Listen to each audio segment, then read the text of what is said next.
নমস্কার, নিউজ 18 বাংলায় news room live নিয়ে আপনাদের সঙ্গে রয়েছে আমি তমশ্রী। শুরুতেই যে খবরের দিকে নজর রাখতেই হবে, 7 দফার ভোট শেষ, এবার গণনার পালা, চৌঠা জুন গণনা। তার আগে দিল্লিতে ক্ষমতায় এনডিএ 3.0, তৃতীয়বারের জন্য ক্ষমতায় আসতে পারেন নরেন্দ্র মোদী। আরো একবার জানিয়ে রাখি, ভোটের আগেই ভোটের ফল। নিউজ 18 বাংলায় ভোটের আগেই ভোটের ফল, ফলের আগেই ফল।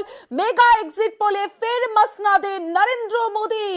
কোন সার্ভেতেই 400 পার নয় এনডিএ।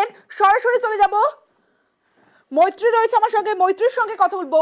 মৈত্রী, একটা বিষয় যে এবারের যে লোকসভা ভোট, আর সেই ভোটে আমরা দেখলাম নরেন্দ্র মোদী তিনটি অঙ্ক যদি বলি, এক জাতীয়তাবাদ, সম্প্রীতি 2 এবং 3 আধ্যাত্ম, এই হিন্দুত্ব, এই 3 অঙ্কেই কি বাজিমাত?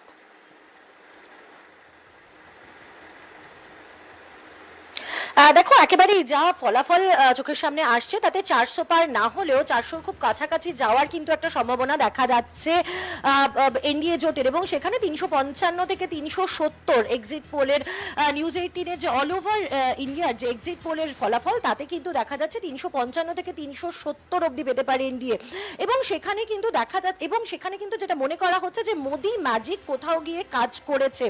সব থেকে ইন্টারেস্টিং হচ্ছে, যদি দক্ষিণ ভারতের ফলাফল দেখা যায়, তাহলে দক্ষিণ ভারতের ফলাফলে সেখানে বিরোধীরা তারা ভালো ফল করেছেন, এবং তেমনটাই কিন্তু এক্সিট পোলের ইঙ্গিত তেমনটাই রয়েছে যে ইন্ডিয়া জোট তারা ভালো ফল করছেন। কিন্তু ইন্টারেস্টিংলি তামিলনাড়ু এবং কেরালায় সেখানে খাতা খুলতে পারে বিজেপি, ফলে সেই দিকে কিন্তু বিজেপির আসন কিছুটা বেড়েছে।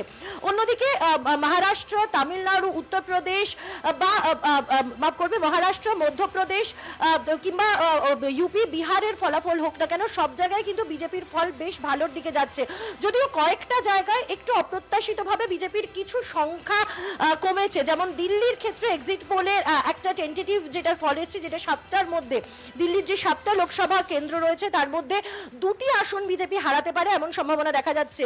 পাঞ্জাবে কিছু সংখ্যার পরিবর্তন হতে পারে, হরিয়ানায় সামান্য কিছু সংখ্যার পরিবর্তন হতে পারে, কিন্তু সার্বিকভাবে যদি গত বছরের ফলাফল দেখা যায়, সেক্ষেত্রে দাঁড়িয়ে এনডিএ জোট কিন্তু 353 ছিল, এবং সেখানে বিজেপি একাই 303টি আসন ছিল। এবং এবারও কিন্তু এক্সিট পোলের যে ট্রেন্ড দেখা যাচ্ছে, নিউজ 18 গ্রুপের যে এক্সিট পোল করা হয়েছে, দেশব্যাপী যে এক্সিট পোল, সেই মেগা এক্সিট পোলের ট্রেন্ডও কিন্তু সেদিকেই দেখা যাচ্ছে যে 355 থেকে 370। ফলে সেই জায়গায় দাঁড়িয়ে মোদির মন্ত্র এবং মোদি ম্যাজিক যে কোথাও একটা গিয়ে কাজ করেছে, এক্সিট পোল কিন্তু সেরকমই ইঙ্গিত দিচ্ছে। তমশ্রী। বেশ মৈত্রী।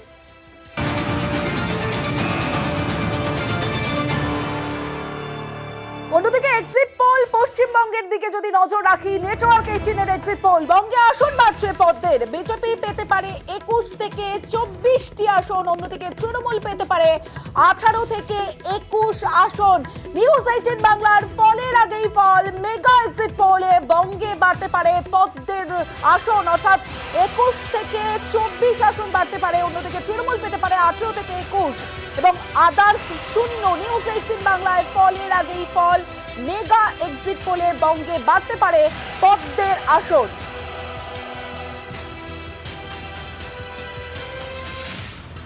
এবার গ্রাফিক্যালি একটা বিষয় দেখাবো আপনাদের। যদি 21-এর ফলের নিরিখে দেখি 2024-এর আসন, তাহলে 21-এর নিরিখে রাজ্যে বিজেপির 10 আসন পাওয়ার সম্ভাবনা ছিল। সেই আসনগুলো হলো কোচবিহার, আলিপুরদুয়ার, জলপাইগুড়ি, দার্জিলিং, রানাঘাট, বনগাঁ, আরামবাগ, কাঁথি, পুরুলিয়া, বিষ্ণুপুর। কোন অঙ্কে আসন বাড়তে পারে পদ্মে? তৃণমূল কংগ্রেস কেন আসন ধরে রাখতে পারবে না বলে মনে করা হচ্ছে? এই সমস্ত বিষয় আমরা অবশ্যই জানার চেষ্টা করব। আবির ঘোষাল রয়েছে আমার সঙ্গে, আবিরের সঙ্গে কথা বলবো। আবির, 21-এর পরে কেন নিজের জমি ধরে রাখতে পারলো না তৃণমূল, যদি সম্ভাব্য এই এক্সিট পোল হয়?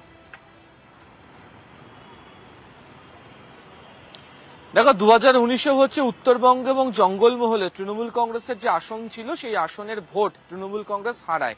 2021-এ দেখতে পাওয়া গিয়েছিল সেটা যে জঙ্গলমহলের যে ভোট, সেটা তৃণমূল কংগ্রেস নিজেদের পক্ষে কার্যত কিছুটা হলেও ফিরিয়ে আনতে পারলেও উত্তরবঙ্গে সে অর্থে ফিরিয়ে আনতে পারা যায়নি।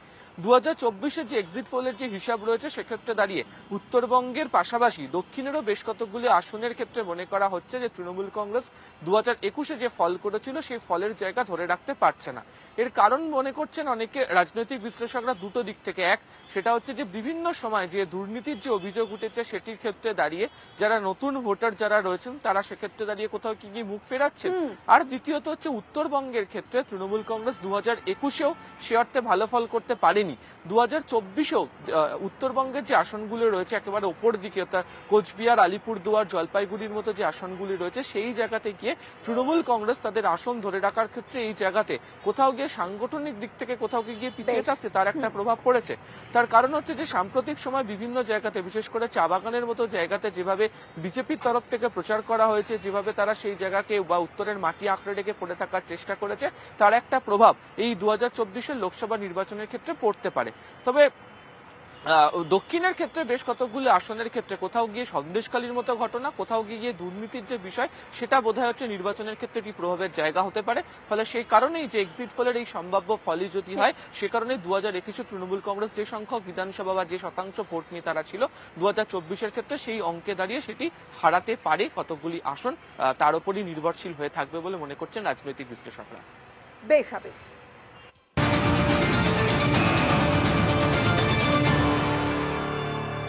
295-এর বেশি আসন পাবে ইন্ডিয়া, এমনটাই বলছেন মল্লিকার্জুন খাড়গে। দিল্লিতে বৈঠক হয় আজ, ইন্ডিয়া জোটের সদস্যরা সেই বৈঠকে ছিলেন। বৈঠকে ছিল কংগ্রেস, আপ সহ জোটের অন্যান্য সদস্যরা। তৃণমূলের অনুপস্থিত নিয়ে প্রশ্ন করেন সাংবাদিকরা।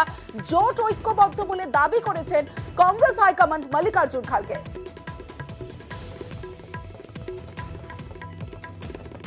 इंडिया गठबंधन कम से कम 295 सीटें प्लस 295 से ज्यादा आएंगे, कम तो नहीं आएंगे।